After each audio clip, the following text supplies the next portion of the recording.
Hello everybody and welcome to a new video. My name is Midway and I hope you're having a wonderful day. I sure am. So today I want to bring you an updated guide for archers in the Legend of Mushroom, covering everything that I've learned so far, as well as touching on some of the new systems like the flying pet system, right? So I'll give you my best build for PVE currently and other options you can use depending on some situations, right? So before we get into that, please go ahead and like this video, subscribe to the channel if you want to enjoy any more Legend of Mushroom content in the future, and check out the giveaway we're doing together with Aptoide. We're giving away 175 euros worth of AppCoins Credits. So if you want to get into that, check out the link in the description. There's going to be a video right there explaining everything you need to know about how to get into the giveaway and how much you can actually win, right? So we'll talk a little bit more about that later. Now let's get into the guide. First things first, I am playing a Plume Monarch and not a Sacred Hunter, and the reason for that is because the active ability just gets a lot better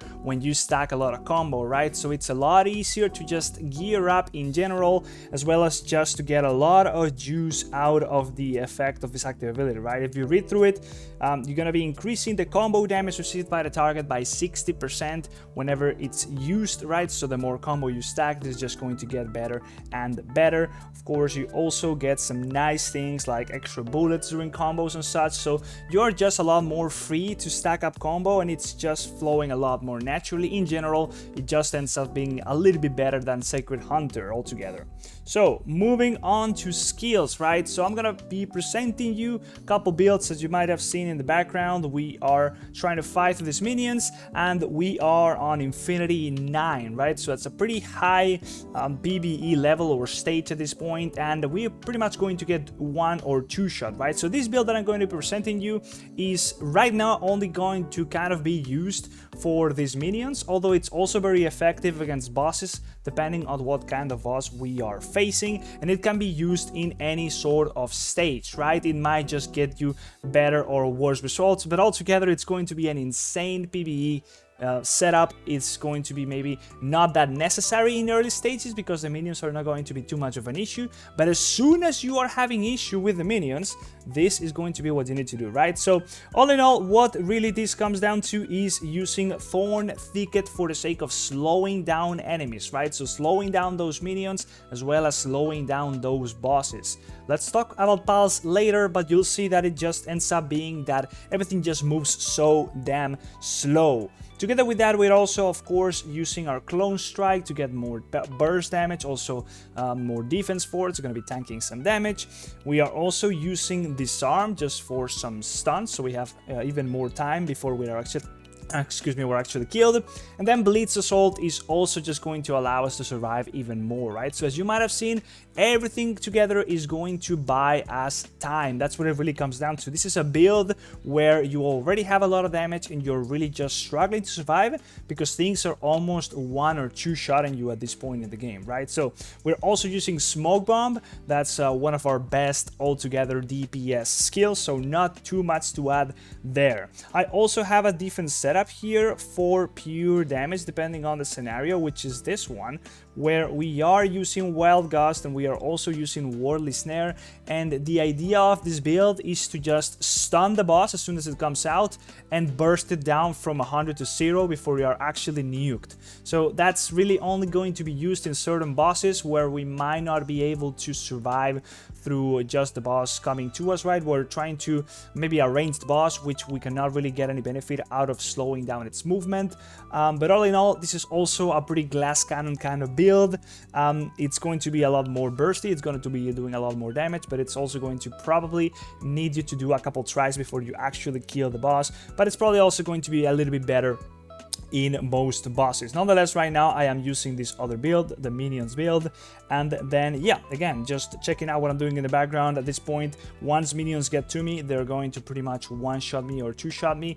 There's a lot of room to play around with the delays of the skills here, so you can also use this in many bosses and just set up a delay so that, for example, whenever your clone is dying, that's when you're going to be using your Disarm, and then after the Disarm effect is done, you might want to be using your Blitz Assault, and such and such, right? You might want to be playing around with those timings. In the case of these early stages that I'm just trying to get to the boss, it just comes down to getting a little bit of luck, and the timing is always very random. So yeah, I'm not really trying to focus too much on that, on these early just minion stages. Now, moving on to piles here. This is what's coming together with the build that I'm using right now for the sake of slowing down enemies before they get to me. Of course, I am using the snail for that. Is the best pile you have for just pure defense against minions that need to come to you. 40% reduced movement speed. To put together that with the thorns, that is so many damn slows, right? The enemies are going to be moving so slow. You might have seen here, they are almost not moving towards you, right? So that is the power of the thorny vines together with the tipsy snail.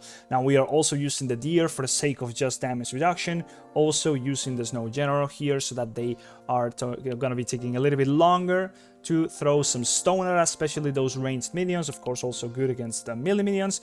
Always good to have some hydrosphere on you. Just more skills is going to be allowing you to do more stuff in this shorter amount of time, and you might have seen it, but we just got to the boss, right?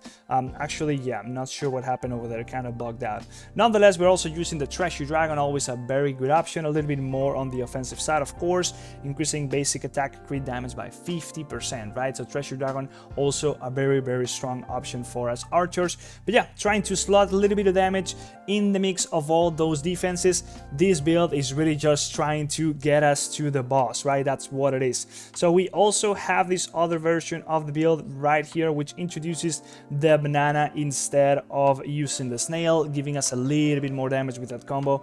Of course, increasing, let me just switch to it so we can talk about it, increasing that combo damage and just giving us 10% extra combo, always going to allow us to do a lot more damage, right? So if it's going to be a ranged boss, which is not going to take too long to get to the position where it's actually going to attack you, this is a lot better of an option, together with the other skills build that I talked about, which is more focused on just bursting down the boss and just trying to get it killed before it kills you, right? So for example, you might have seen we just got to a boss stage where I'm a little bit stuck, so I might just switch to this build now. There we go, I switched to both the builds, focus on the burst damage. We're just going to be challenging the boss, and there it is. It's going to be bursted down from 100 to 0. We just got a little bit lucky there with the damage, but that's really just about what that build is supposed to do. All right, switching back to the minions build so we can get to this stage, and now let's touch a little bit on the relics, right? Relics are pretty damn simple for this build.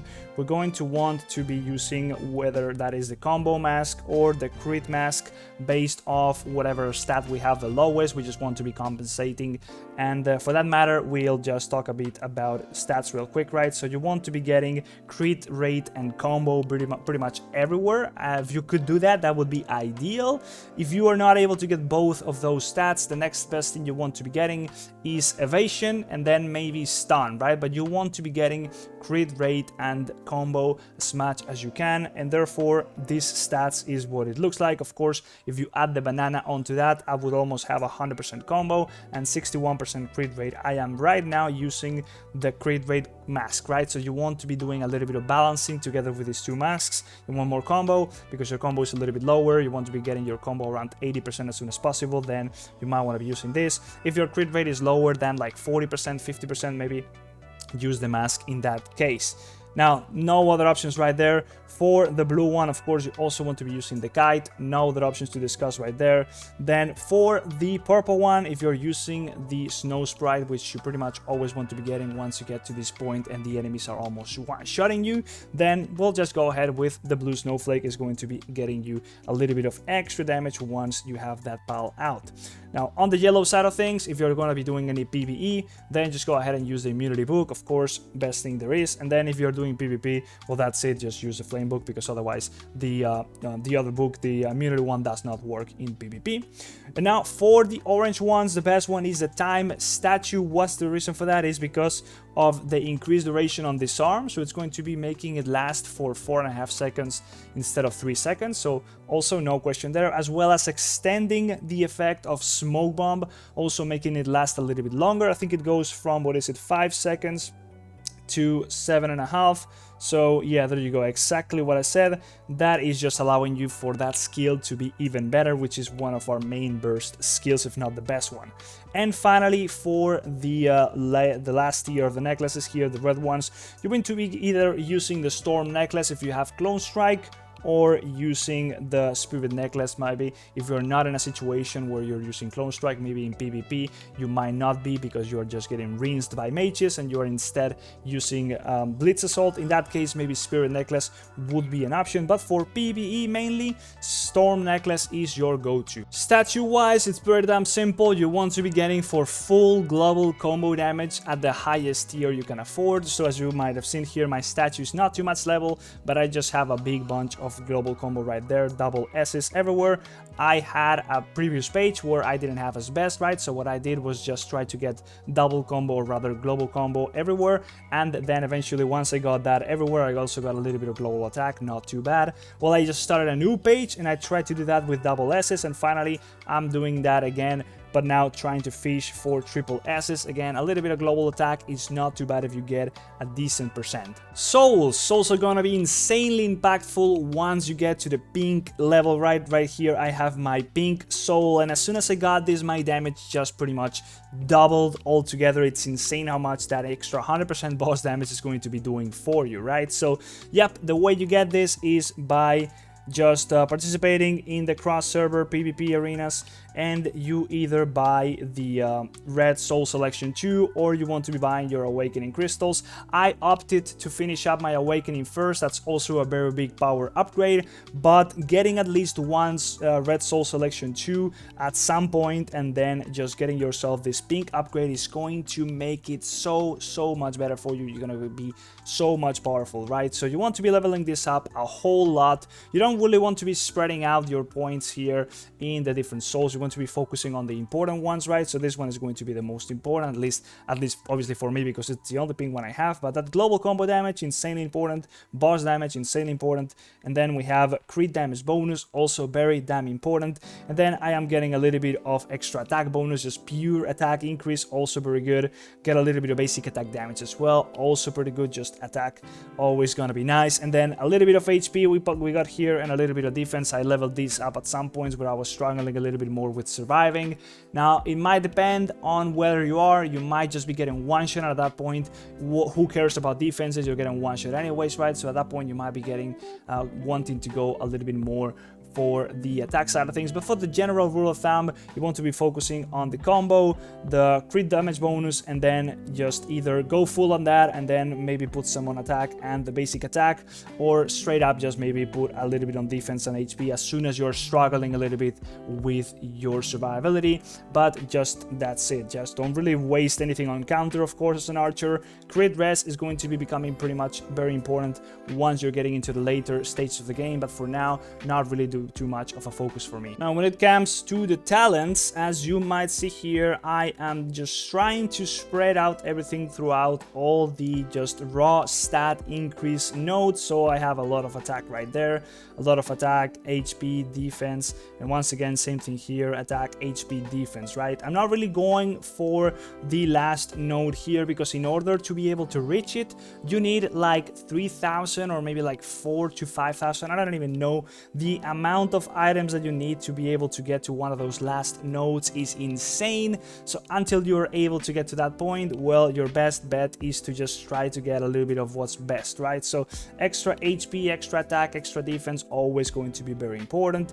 I'm just trying to get a little bit more attack than the other two, but also a little bit of combo damage here. Not too expensive, is going to be increasing that percentage global combo damage increase, very strong, as well as here on the sorcery side of things, a little bit of basic attack damage increase, not too bad as well for a few points, so I am putting some on those. Artifact enchants are going to be all about trying to get that extra combo or just the combo bonus altogether. There you go, global combo damage increase. So you will want to be chasing that through getting these, what's it called, the Furious ones? Yeah, it's the Furious Gale shards, right? So you want 4 of those, as well as 2 mana mastery nodes, or shards, whatever you want to call them, right? So as you see, I have 4 of these, unlocking a total of global combo damage increased by 10%, and then I am seeking to get increased global combo damage on those. Boss damage also good, ignore evasion also good, any sort of resistance also decent. If you can get some airborne, also very strong, right? So you might see a theme here. I just got a little bit of basic attack, in that case is resistance. This one is pretty much not the greatest, right? I'm trying to get rid of that one, that's why I didn't really level it up, but it's got a little bit of global combo damage, so that's what you're really looking for. Just try to get global combo damage, maybe boss damage, maybe some basic attack damage. Some resistances are fine, stun is fine, ignore evasion is fine, healing amount not good, that resistance is fine, and here more of the same, right?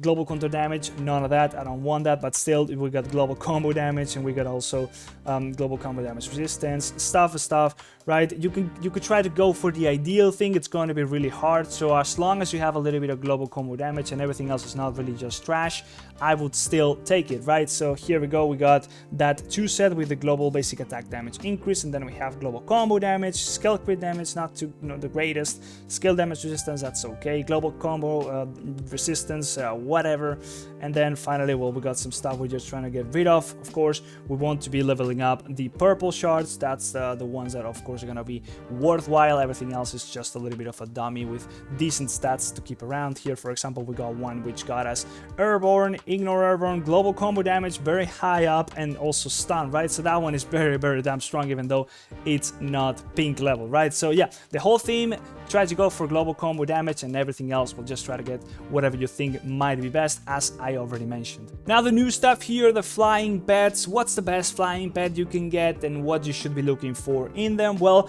as you might see here, I am using a yellow flying pet, which right now is increasing counter damage, right? So it's not the best one you can use by any means, but I have global combo increased on it by 6%, as well as crit damage bonus by extra 90%, right? So those are very good stats, but ideally I want to be looking for another pal or flying pet instead, right? So the one that I'm looking for right now is the Midnight Firefly. At least that's the one that I can afford to get by combining other pals and stuff, right? So if you read through what it does, it's going to be doing a big bunch of current basic attack damage every couple seconds, but most importantly, it's going to be increasing the damage that the enemy takes by 15% for 5 seconds, right? So it's also going to be doing skill damage by a bunch, and then also combo damage and current counter damage after that, after a short delay, right? So it's got a little bit of front-loaded damage and then that extra debuff onto the enemy.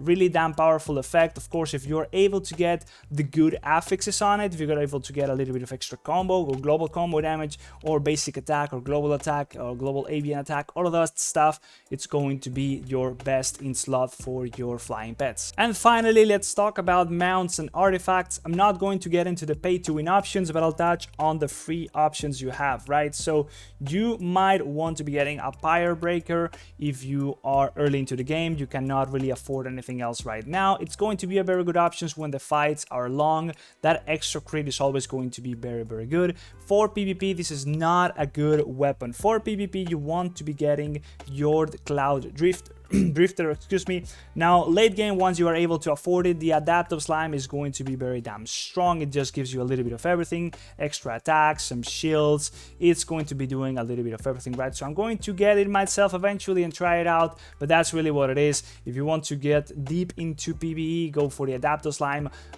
Pyre Breaker, not a bad option early on, and then if you're going for PvP, your Cloud Drifter is going to be your go-to. On the side of artifacts, the only real option as a free-to-play player is going to try and get the Chaotic Warlord's Hammer whenever that comes around on the that gacha that comes around like bi-weekly. You can save up those coins, even though it's going to take like maybe 13 to 18 weeks. I'm not sure how many right now. I think it's more like 18.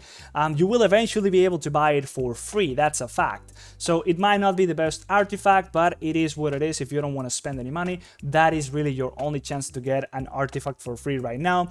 If you by any chance are able to get the Eye of the Raven, that's a very strong option if you are going to just by random sheer luck chance just get a double clone that will really make a big difference in your PVE attempts and just be able to take you far in the stages or whatever, just any form of PVE or even PvP content. But anything else, well, of course you will need to pay a little bit of money, otherwise your hammer is really your only free-to-play option. Back attachments wise, well, you don't really have too many free-to-play options. There is this one which also comes around just like the hammer. You could go for this one if you save up enough of the coins. It's going to be increasing a little bit of that combo damage, but it's not the greatest by any means. You can also try and get the one that I have right here if you are going to be able to get somehow all those new items, whatever you call the feather passes. You can just buy yourself that if you somehow manage to get those out of any event. You could also buy yourself that one, but nonetheless it's really not that easy or feasible. Your best chance is to maybe eventually at some point be able to buy yourself the Emerald Embrace. Otherwise you don't really count too much on the back attachments as a free-to-play player. So very fitting for the end of the video, we somehow just made it to the end of stage 410. So let's just go ahead and use our big burst build for defeating this enemy. And there we go, we just made it out of this stage, right? So that's pretty much the end of this guide. Let me know any questions you might still have down below in the comment section. Before you go, again, of course, we are doing the giveaway. So if you are not yet using Aptoide, now it's your chance to get into it. Jump into it, check the video down below and see how you can participate in the giveaway. And just, yeah, I'm pretty much going to explain a little bit of what Aptoide is right now. So basically Aptoide is just like Google Play. It's just a place where you can download apps from, and once you do so, like Legend of Mushroom, you will be able to start earning bonuses that can go from extra 10% all the way up to extra 35% of however much money you are spending, right? So imagine you were buying this pack of diamonds like anything else in the game, Legend of Mushroom or any other Android game for that matter. You will be able to get a cashback that goes, in this case, as I mentioned, from that range of percentages, and you will be getting, in the case of the percentage that I have unlocked, 0.14 extra credits, right? Those are the credits we're giving away, the AppCoins Credits. Then you can go ahead and use those to make the purchases for you without actually spending your real money, right? So the more you purchase, the more of a bonus you unlock, and then the more you get out of making those purchases in the games, right? So this all comes together with the AppCoins wallet. And by the way, there's going to be a guide down below in the description as well, just explaining how you can set it all up in your Android phone as well as on an emulator in your PC. It does not work on iPhone, unfortunately, but here in the AppCoins wallet, which is a separate app, you will be able to see how much you have currently unlocked as your bonus you have to use in the games. You also see your purchase history right there. You can also see how much more you need to be spending to unlock higher amounts of bonuses. There's a little bit of a progress bar there. You can also here input my promo code, which is going to be down here as well as down in the description, and that's going to increase that bonus you get flat in the game forever by 5%, so you can get that extra 10% from the get-go, and then you just put in my promo code right there, and that's going to be it. This is also going to be a requirement to participate in the giveaway we're doing. And finally, you will be able to see limited time events, which are going to be increasing the bonus you get when playing through Aptoide for those particular games for a limited time, right? So yep, that's the whole thing about Aptoide. You will need to be using it if you want to be participating in the giveaway. It's all going to be explained once again in the links in the description. So if you got any questions, anyways, let me know down below. I'll try to help you out or jump into my Discord. In any case, hopefully you enjoyed the video, you found it useful. I'll see you on the next one, and good luck on the giveaway. Bye bye, see ya.